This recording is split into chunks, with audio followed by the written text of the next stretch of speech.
warahmatullahi wabarakatuh.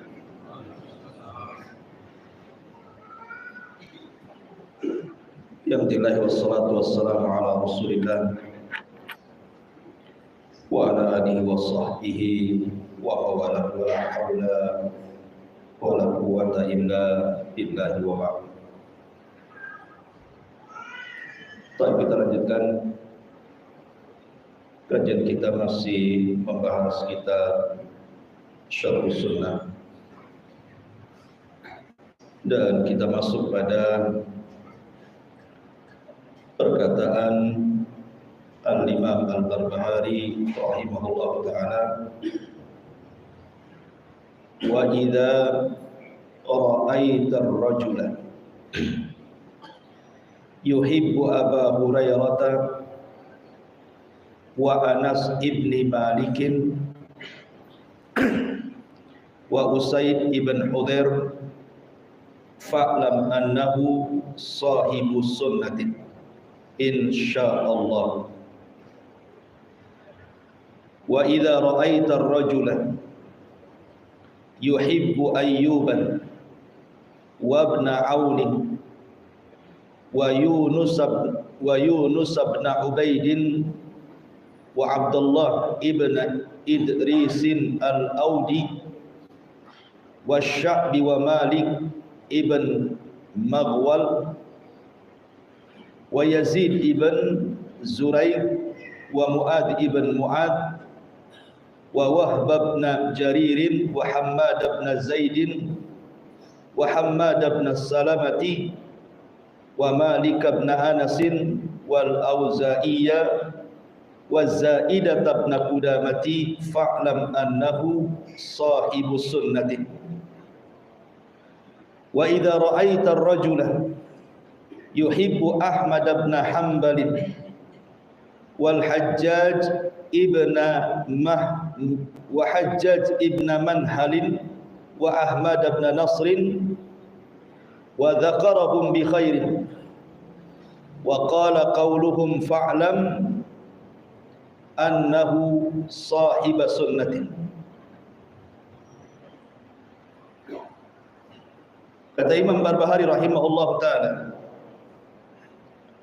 apabila engkau melihat seseorang yang mencintai Abu Hurairah, mencintai Anas ibn Malik, mencintai Usaid ibn Hudhair, ketahuilah bahwa dia adalah pemilik sunnah atau ahli sunnah wal jamaah insyaallah.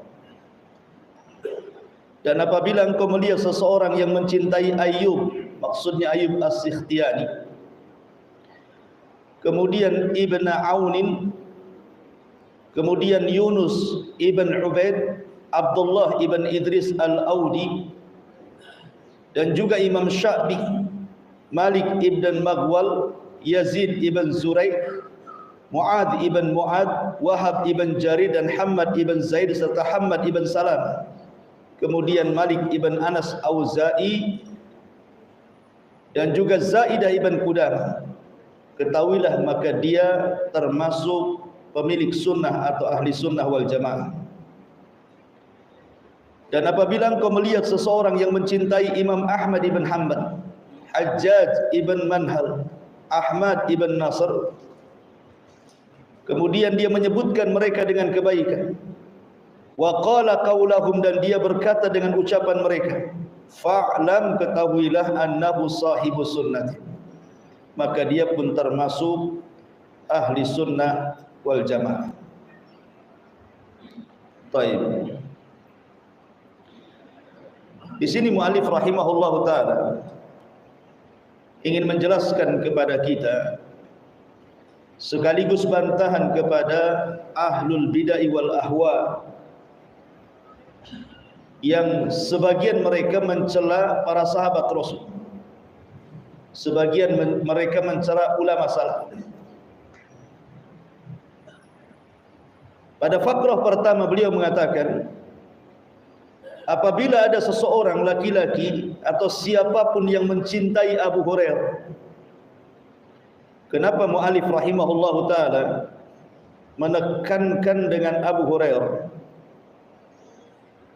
karena Abu Hurairah itu kalau dalam deretan para sahabat Rasul termasuk al-mukthiruna fir riwayah, sahabat yang paling banyak meriwayatkan hadis Nabi.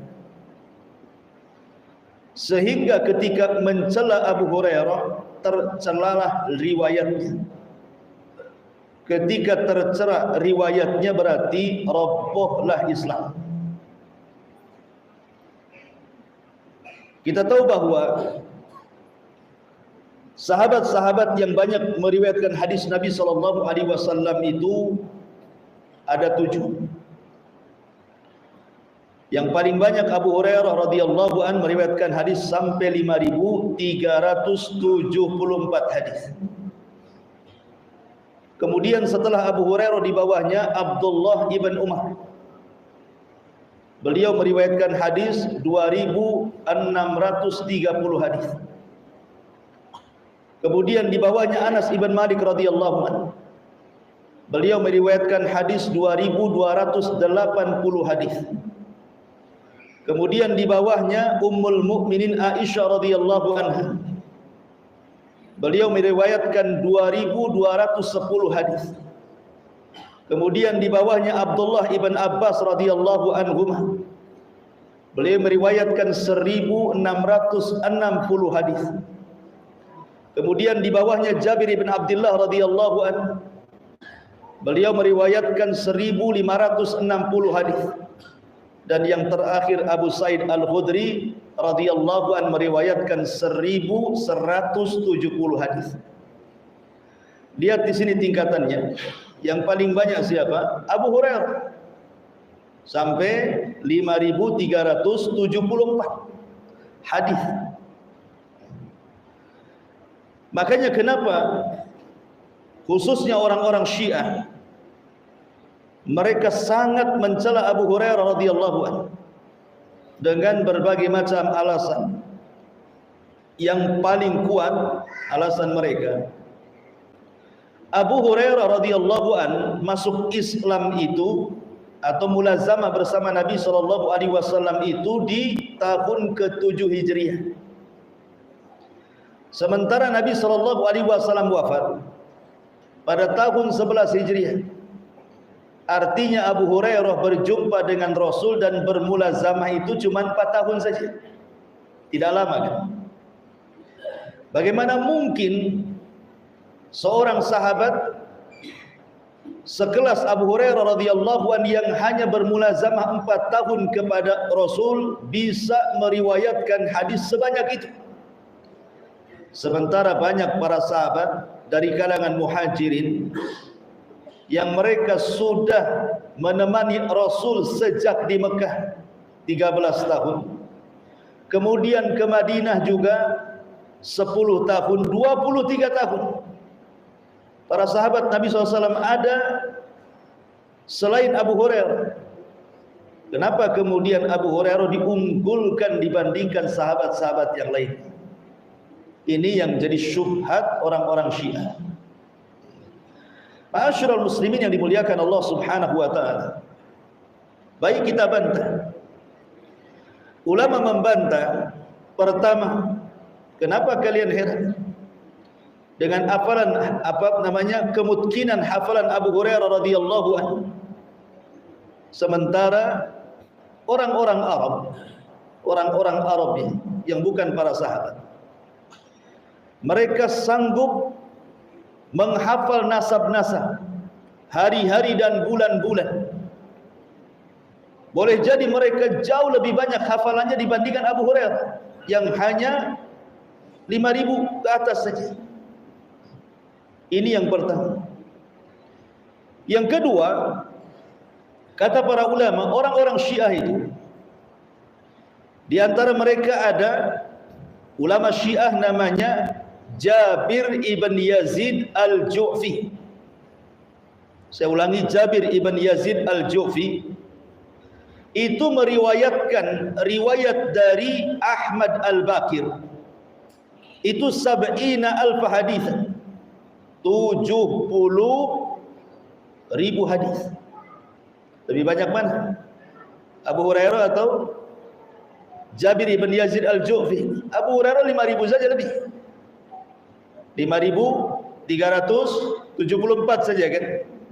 Lah ini Jabir ibn Yazid al-Ju'fi ini yang dicatat dalam kitab-kitab Syiah itu meriwayatkan dari Muhammad al-Baqir itu sampai 70.000 hadis. 70.000 hadis. Kok dia bisa hafal? Sementara dia bukan sahabat. Kenapa kalian mencela Abu Hurairah? Kenapa tidak mencela ulama kalian yang melebihi hafalannya di atas Abu Hurairah radhiyallahu anhu? Kemudian juga Abu Hurairah radhiyallahu anhu sendiri mengatakan bahwa ketika orang-orang muhajirin sibuk dengan perniagaan mereka dan orang-orang Ansar sibuk dengan ladang mereka, maka Abu Hurairah sibuk bermulazamah selama 40 tahun tidak meninggalkan Rasul. Jadi tak heran. Yang lain sibuk dagang, yang lain sibuk di pertanian, yang satu sibuk thalabul ilmi. Ya wajar kalau Abu Hurairah kemudian membandingi sahabat-sahabat yang lain. Kemudian juga bantahan yang lain, Abu Hurairah radhiyallahu anhu itu diberikan hafalan karena dapat berkah doa Nabi. Jadi karena Abu Hurairah banyak kali hafalannya selalu lupa, makanya dia datang kepada Nabi SAW kemudian mengeluh, wahai Rasul, hafalanku selalu lupa. Maka kemudian Nabi SAW mendoakan Abu Hurairah agar tidak pernah lupa hafalannya. Sejak itu Abu Hurairah tidak pernah lupa hafalan karena mendapatkan doa Nabi. Ya. Ma'asyiral muslimin yang dimuliakan Allah Subhanahu wa taala. Kemudian juga Abu Hurairah mendapatkan hadis sebanyak itu bukan dari Nabi saja. Terkadang dia mengambil dari Abu Bakar, terkadang mengambil dari Umar, Utsman, Ali dan sahabat yang lainnya. Bukan kepada satu orang Nabi saja. Sepeninggal Rasul, Abu Hurairah belajar kepada senior-senior sahabat. Lalu apa yang menjadikan celaan bagi Abu Hurairah radhiyallahu anhu? Hakikatnya tidaklah orang-orang Syiah mencela Abu Hurairah karena mereka hendak menumbangkan Islam. Kalau sudah perawinya tercela, riwayatnya tercela. Sementara hadis sebanyak 5.374 hadis itu tersebar di semua bidang funun ilmu. Di fikihnya ada, di akhlaknya ada, di akidahnya ada. Kalau antum baca bab toharah ada an Abi Hurairah. Antum baca bab tayamum dan wudu ada an Abi Hurairah. Antum baca bab solat, bab puasa ada an Abi Hurairah. Mau bab muamalah jual beli ada dari Abu Hurairah. Mau cerita akhlak, cerita akidah ada dari Abu Hurairah. Jadi kalau seandainya Abu Hurairah dijatuhkan, hilanglah Islam. Islam hilang. Makanya kenapa ahli sunnah wal jamaah dituntut untuk mencintai seluruh para sahabat. Wabil khusus tentunya sahabat-sahabat yang sangat berjasa kepada kita seperti Abu Hurairah. Kalau bukan karena Allah Subhanahu wa taala kemudian Abu Hurairah, tentu kita tidak paham bagaimana cara wudu, bagaimana cara salat, bagaimana cara puasa dan bagaimana cara beribadah yang benar kepada Allah Subhanahu wa taala. Karena terputus masalahnya. Dia yang menyambungkan lisan Rasul kepada kita. Dia yang menyambungkan Islam, agama yang dibawa Rasul kepada kita. Dia yang mengantarkan bagaimana jalan menuju surga dari Rasul kepada kita. Lah kalau dicela Abu Hurairah, jadi apa agama ini? Makanya di antara akidah ahli sunnah wal jamaah kata Al-Imam Al-Barbahari rahimahullahu ta'ala adalah mencintai umumnya para sahabat dan khususnya Abu Hurairah yang menjadi objek celaan ahlul bid'ah wal ahwa. Ma'asyiral muslimin yang dimuliakan Allah Azza wa Jalla. Abu Hurairah sendiri adalah seorang muhaddis wa faqih. Dia seorang ahli hadis dan Allah berikan kecerdasan. Dan dia seorang hafid yang mutqin, penghafal hadis yang mungkin karena mendapatkan doa Nabi SAW. Dia masuk Islam pada tahun ke-7 Hijriah. Dan dia bermulazamah dengan Nabi SAW 4 tahun. Abu Hurairah di zaman jahiliyah namanya Abdu Syamsi. Setelah masuk Islam namanya Abdurrahman. Karena suka kucing jadi Abu Hurairah. Jadi ada 3 nama ya. Di zaman jahiliyah Abdu Syamsi ini tidak boleh. Karena nama ini terkandung kesyirikan, hamba matahari. Makanya Rasul mengganti dengan nama Abdurrahman. Dan nama Abdurrahman itu sebaik-baik nama, Abdullah dan Abdurrahman. Karena kalau dia ngaji gitu ya, suka bawa anak kucing, kemudian ditaruh di kantongnya. Dan Rasul melihat kecintaan Abu Hurairah kepada anak kucing. Kenapa anak kucing? Karena Hurairah itu isim tasgir, berarti bukan kucing garong. Kalau kucing garong itu Hirrah, tasgirnya Hurairah. Artinya anak kucing ke bawah. Kalau kucing garong bawa ke pengajian gak fokus. Tapi jangan niru Abu Hurairah, besok antum bawa kucing semua ke sini. Gak ngaji jadi sibuk akhirnya ya, kucingnya lari sana lari sini. Jadi Abu Hurairah radhiyallahu anhu adalah termasuk sahabat yang paling banyak meriwayatkan hadis Nabi SAW, dan banyak para tabi'in yang mengambil hadis Abu Hurairah radhiyallahu anhu.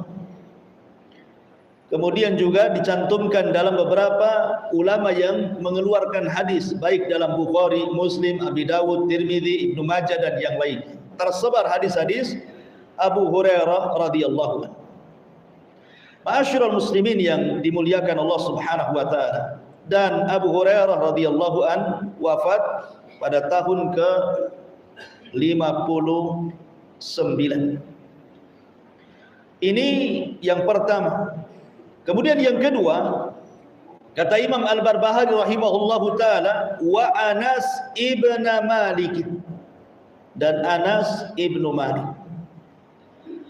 Tadi kita katakan Anas ibn Malik berapa tadi? Meriwayatkan hadis 2286.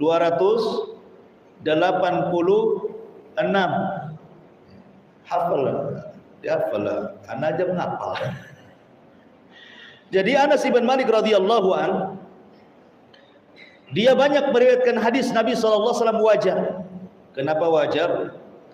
Karena di usia 10 tahun Anas itu sudah dititipkan ibundanya Ummu Anas yang namanya Rumaisah ibn Milhan itu. Dititipkan kepada Nabi SAW ketika banyak para wanita datang kepada Rasul menyumbangkan harta-harta mereka. Sementara Rumaisah ibn Milhan bintu Milhan ini miskin orangnya, tidak ada harta yang disedekahkan. Akhirnya dia melirik kepada anaknya, putranya Anas ibn Malik yang ketika itu usianya 10 tahun. Karena dia tidak bisa menyumbang, udahlah disumbangkan anaknya saja. Maksudnya disumbangkan anaknya. Dia datang kepada Rasul dan mengatakan, ya Rasul, jadikan Anas sebagai pembantu. Maka dengan senang hati Rasul menerima Anas sebagai pembantunya sampai wafatnya Rasul. 9 tahun ada yang mengatakan 10 tahun kemudian Rasul wafat. Artinya Anas bersama Rasul itu ada yang mengatakan 9 tahun, ada yang mengatakan 10 tahun. Hidup di rumah Nabi. Yang namanya hidup di rumah Nabi ya tentu juga bersama Nabi kan itu. Dan dia akan banyak mendengarkan hadis-hadis Nabi SAW. Apalagi dia pembantunya. Kemana-mana menyediakan siwak Nabi, kemana-mana membawa air wudhu Nabi dan begitu seterusnya. Jadi apa masalahnya dengan Anas ibn Malik radhiyallahu anhu? Kenapa dia dicela juga? Ma'asyiral muslimin yang dimuliakan Allah Subhanahu wa taala. Adapun Anas ibn Malik radhiyallahu anhu kunyahnya adalah Abu Hamzah. Abu Hamzah. Anas ibn Malik An-Najjar Al-Khajraji. Kemudian dia membantu Nabi SAW 9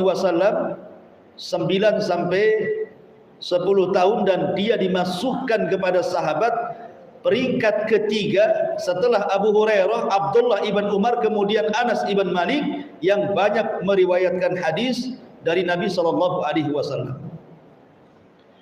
Ma'asyiral muslimin yang dimuliakan Allah Subhanahu wa taala, ketika Nabi SAW hijrah dari Mekah ke Madinah, maka Ummu Sulaim, ibundanya Anas ibn Malik, kemudian membawa Anas kepada Nabi SAW, menitipkan untuk menjadi pembantu Rasul sekaligus minta doa Nabi. Maka Nabi SAW kemudian berdoa kepada Anas ini, Allahumma akthir malahu wa waladahu wa atalla umrahu waghfir dzambahu. Kata Nabi SAW, ya Allah, perbanyak harta anak ini, perbanyak anak ini, panjangkan umurnya anak ini, dan ampuni dosa-dosanya anak ini. Lihat, mendapatkan doa, diampuni dosa-dosanya oleh Nabi. Macam mana orang yang mendapatkan doa Nabi tiba-tiba dicela gitu? Lah betul, doa Nabi SAW menjadi kenyataan. Anas itu sampai 100 tahun lebih itu usianya. Anaknya banyak, sekampung anaknya. Ya bukan satu istri itu. Kalau antum satu istri ya 2, 3 cukup ya. Kebanyakan pusing. Jadi la Anas ibn Malik radhiyallahu an adalah termasuk sahabat Nabi SAW setelah sepeninggalnya Rasul menjadi rujukan para ulama. Ya, para tabi'in yang mereka mencari fatwa, maka mereka datang kepada Anas ibn Malik radhiyallahu an. Dan dia termasuk sahabat yang akhir-akhir meninggal. Kemudian yang ketiga, kata Imam Al-Barbahari rahimahullahu taala, Usaid ibn Hudzair. Usaid ibn Hudzair. Usaid ibn Hudzair memang tidak termasuk sahabat yang banyak meriwayatkan hadis, tapi dia meriwayatkan hadis juga dari Nabi. Lah, Usaid ibn Hudzair ini dia pembesar Aus. Jadi ceritanya begini. Ketika pembaiatan Aqabah yang kedua, maka Nabi SAW mengutus siapa? Mus'ab ibn Umair. Karena kan orang-orang Ansor yang pada pembaiatan yang pertama jumlahnya 12, itu disebut Nuqabaul Ansor, orang-orang pilihan Ansor itu 12. Kalau dari kalangan Muhajirin ya 10 sahabat yang dijanjikan masuk surga gitu ya. Kalau Ansor ini 12. Kemudian dari 12 ini bertambah menjadi 73 dalam pembaiatan Aqabah yang kedua.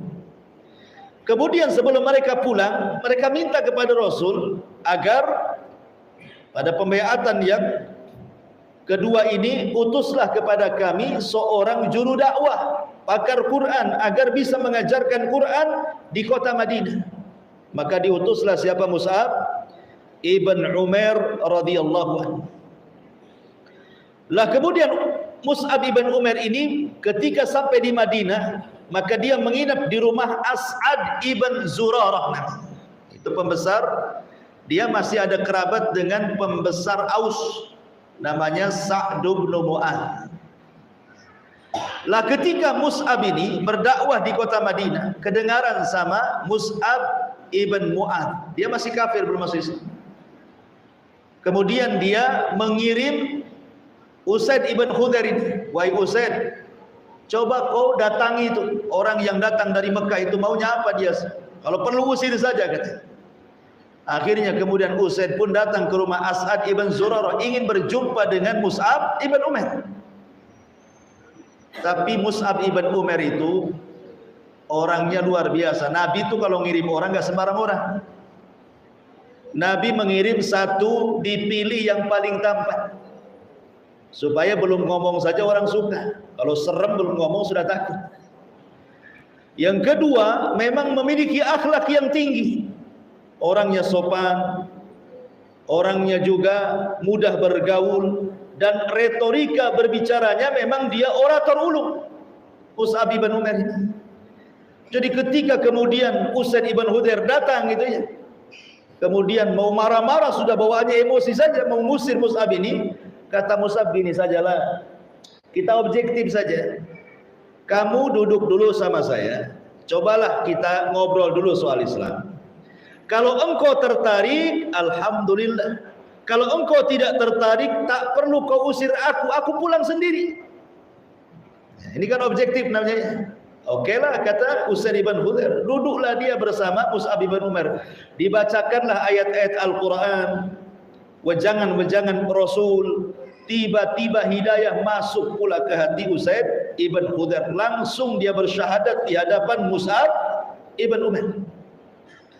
Kemudian Usaid ibn Hudhair ini, dia punya siasat ingin mengislamkan Mu'ad, Sa'd bin Mu'ad, pemimpin Aus. Kalau dia sampai masuk Islam, satu kabilah Aus masuk Islam masalahnya. Akhirnya kemudian Usaid ibn Hudhair pulang menemui Sa'd bin Mu'ad.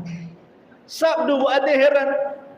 Tadi waktu berangkat emosi, sudah datang kok tenang-tenang, ada apa ini?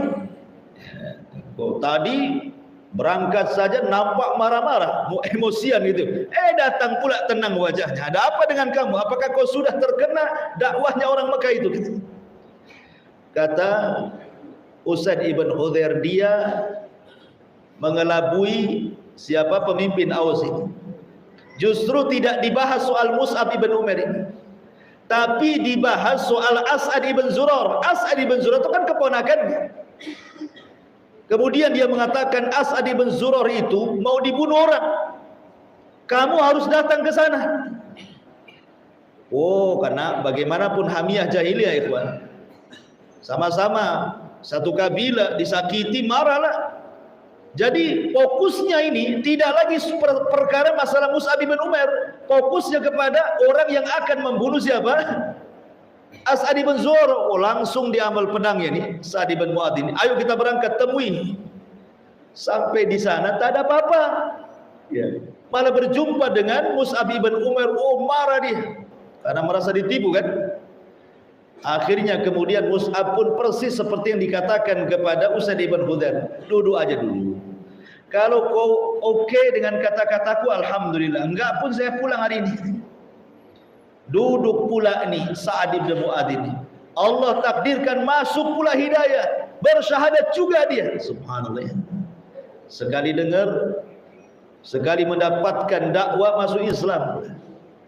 Kita yang hari-hari itu ya sudah masuk Islam, didakwai juga kebal juga hati kita. Tak masuk keras hatinya. Akhirnya Sa'd ibn Mu'adz pulang ke kaumnya, ke kaum Aus. Dia mengatakan, wahai Aus, kalian tahu siapa aku kan? Maka orang-orang Aus mengatakan, ya, engkau pemimpin kami, engkau terbaik kami, engkau anak dari orang tua terbaik kami. Dipuji habis. Kemudian kata Sa'd bin Mu'adz, kalian harus masuk Islam. Kalau tidak, jangan satu atap dengan saya di Aus, keluar dari Aus. Dipaksa kami lagi. Akhirnya karena ketakutan, semua masuk Islam. Lihat. Semua masuk Islam, satu kabilah Aus masuk Islam. Diancam gitu saja, semua masuk Islam. Kecuali satu orang, namanya Usairim. Usairim tidak mau masuk Islam. Tetap dia tidak mau. Bayangkan satu kabilah itu, cuma satu yang tidak mau masuk Islam. Tetapi Usairim pun belakangan masuk Islam. Tetapi masuk Islamnya terdesak. Ketika hendak perang Uhud, dia akan lihat satu kabilahnya akan ikut perang, membela Nabi SAW. Kata Usairim, masa saya diam saja, kabilah saya mau perang, saya ikut juga lah gitu. Datanglah kepada Rasul, kemudian minta izin. Kata Rasul, tidak bisa. Loh, kenapa tidak bisa? Karena kamu kafir.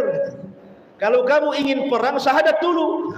Kata Nabi. Akhirnya Usairim pun bersyahadat di hadapan Rasul, kemudian masuk pertempuran, mati syahid pula dia. Kata Abu Hurairah radhiyallahu anhu bercerita tentang Usairim di tengah-tengah para sahabatnya. Wahai sahabat-sahabatku, kata Abu Hurairah, maukah kuhabarkan kepada kalian seorang laki-laki tidak pernah sujud, tidak pernah ruku, tidak pernah sholat, tidak pernah puasa, tidak pernah ibadah, mati masuk surga. Gitu. Sahabat mengatakan, mana ada itu? Kata Abu Hurairah, ada, dialah Usairim. Kemudian menceritakan tentang tazkiyah Rasul kepada Usairim, bahwa Usairim di surga. Kembali kepada kisah Usaid ibn Hudhar. Lah Usaid ibn Hudhar ini diberikan karamah luar biasa. Ini betul-betul karamah ya. Bukan yang diklaim oleh dukun-dukun dan tukang sihir. Ini tasbih karamah, ini gelang karamah, ini batu akik karamah. Enggak ada. Ya. Bukan karamah, ini keris karamah, rupanya keris COD. Jadi Usaid ibn Hudhar ini suatu ketika dia sedang mengaji Al-Quran. Suara Usaid ibn Hudhar ini dipuji Rasul karena suaranya seperti suara mizmar min Ali Daud. Seperti kalau Nabi Daud membaca Zabur, sama dengan Abu Musa al-Ash'ari, dipuji oleh Rasul karena suaranya indah. Dan ini juga retorika Nabi SAW, ya, selalu memuji para sahabatnya. Jadi antum pun kalau punya anak gitu ya, kalau dia prestasi ya dipujilah kan itu, biar semangat lagi. Jangan dicela terus gitu. Cetek apalanmu gitu. Kawan udah banyak, ngedon lah anak antum. Dipujilah biar dia makin semangat, jadi rajin, perlu kasih hadiah. Rasul muji-muji sahabatnya. Lah akhirnya kemudian anaknya Yahya itu sedang tertidur, di sampingnya pula ada kuda yang ditambatkan. Setiap dia mengaji Quran, kudanya ini ribut, ya. Setiap dia mengaji ribut lagi, berhenti lagi, mengaji ribut lagi, berhenti lagi. Dia khawatir kalau seandainya tambatan kuda lepas terkena Yahya putranya. Tiba-tiba kemudian dia melihat ke langit ada cahaya, dan dia pun menghentikan bacaan karena takut kudanya menginjak putranya Yahya.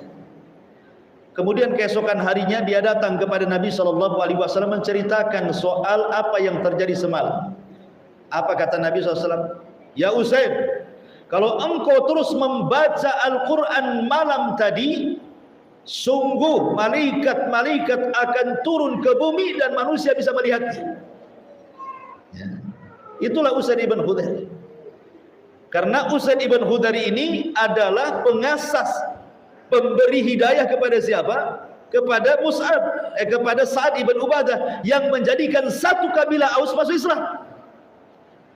Kan Rasul yang mengatakan, man da'a ila khairin kafa'ili.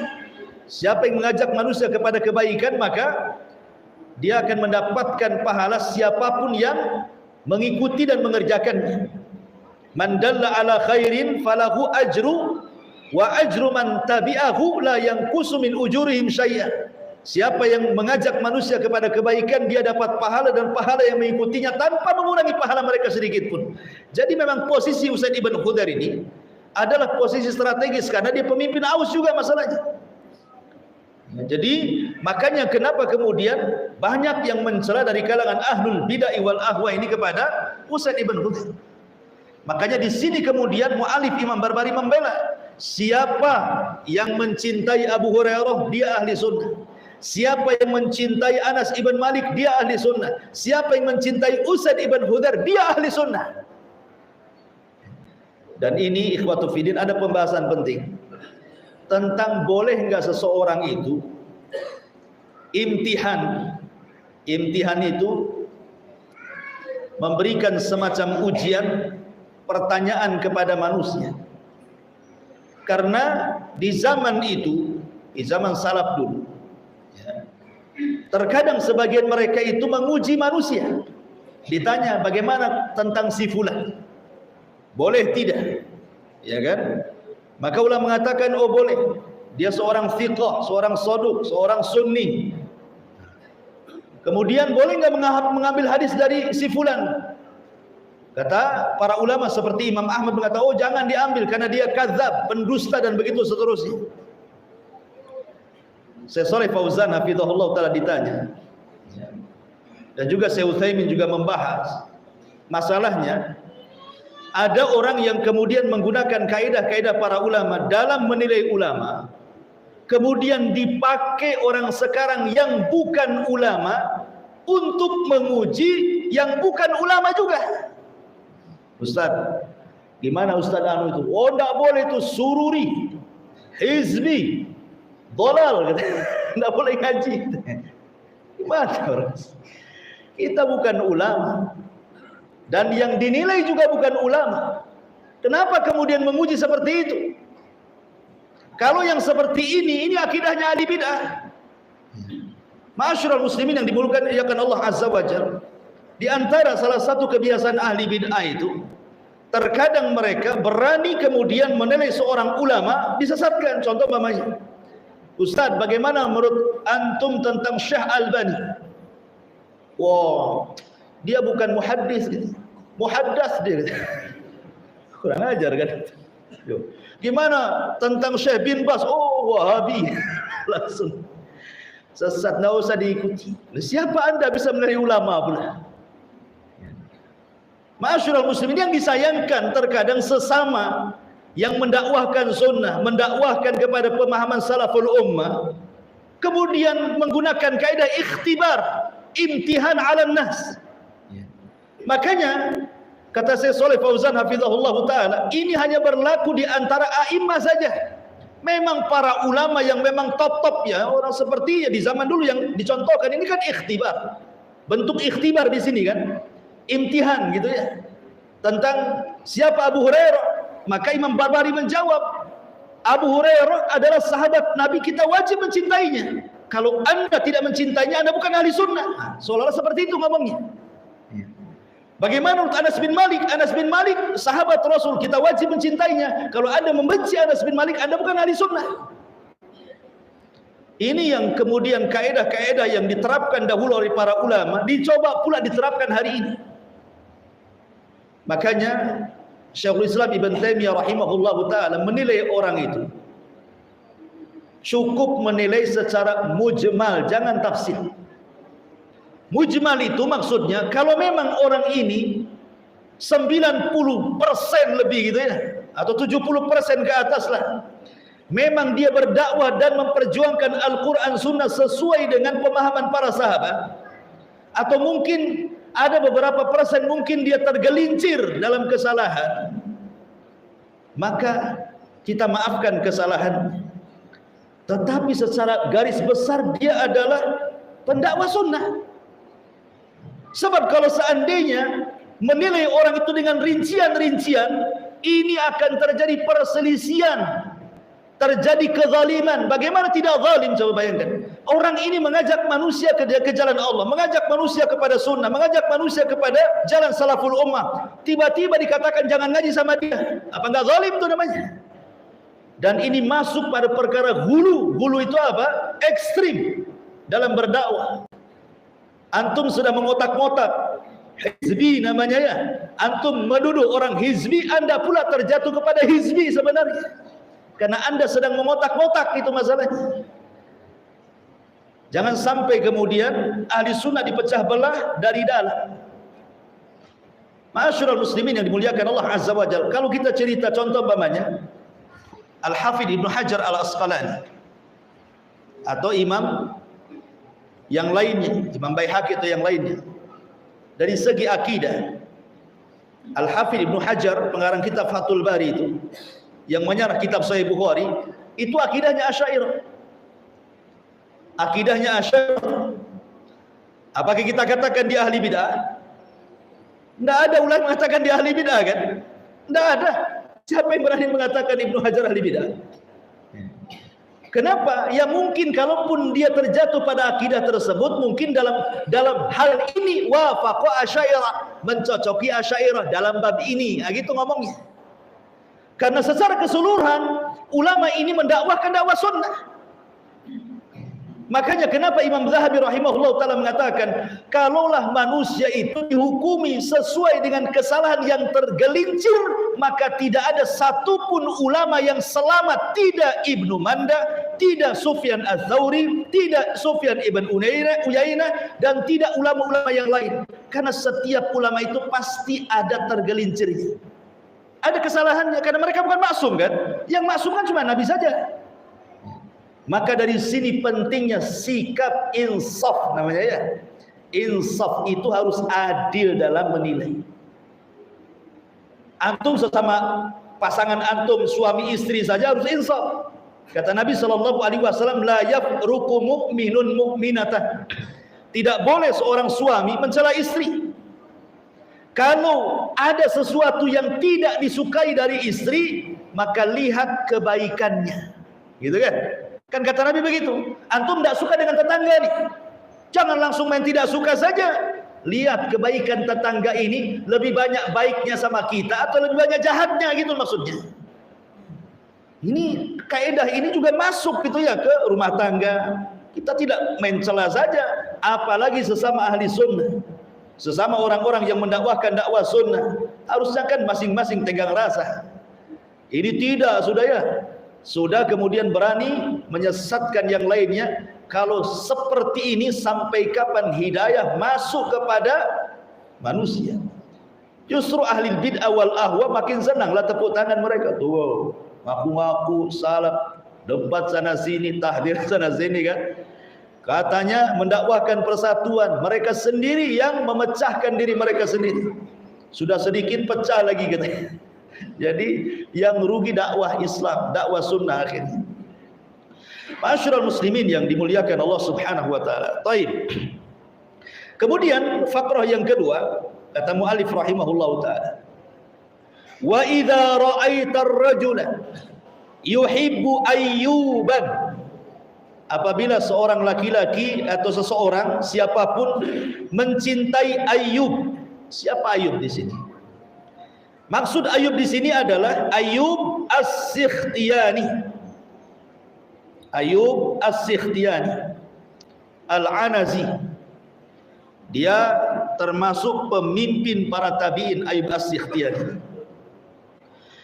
La Ayyub As-Sikhtiyani ini, ikhwatu fiddin dimuliakan Allah Subhanahu wa taala, banyak kisah-kisah yang menakjubkan dari beliau. Dan beliau memang ulama besar, ulama dunia. Gurunya saja Imam Mujahid, ya. Kemudian Hasan Al-Basri, kemudian Nafi'. Nafi' ini maulanya Ibnu Umar. Jadi antara Abi Ayyub dan sahabat Rasul itu cuma lewat satu orang saja.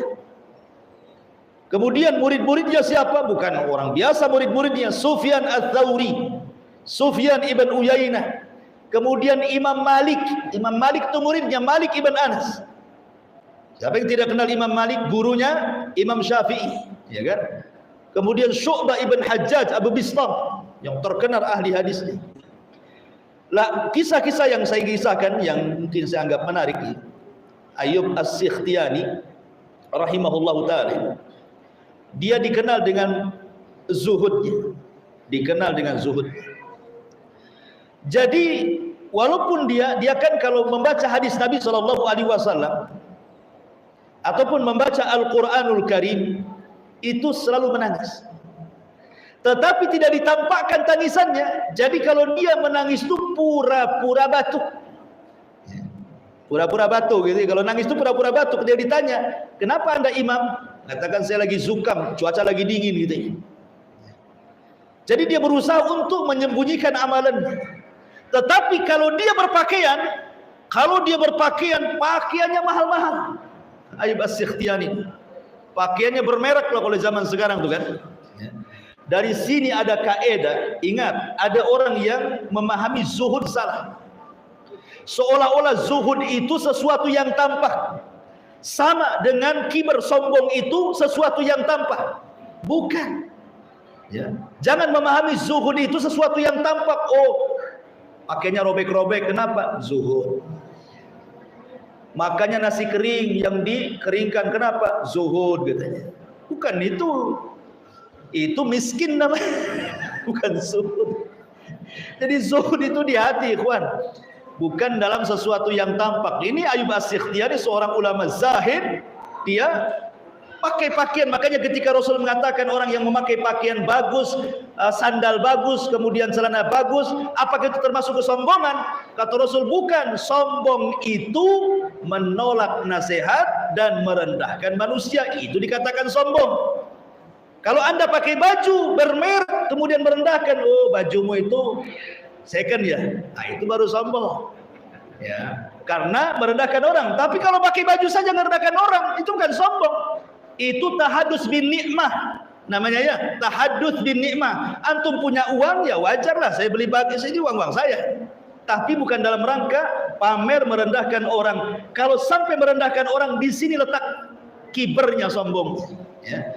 Wallahu a'lam bishawab. Sudah insyaallah kita lanjutkan minggu depan. Subhanallah bihamdika asyhadu an la ilaha illa anta astaghfiruka wa atubu ilaik. Allahu ta'ala. Assalamualaikum warahmatullahi wabarakatuh.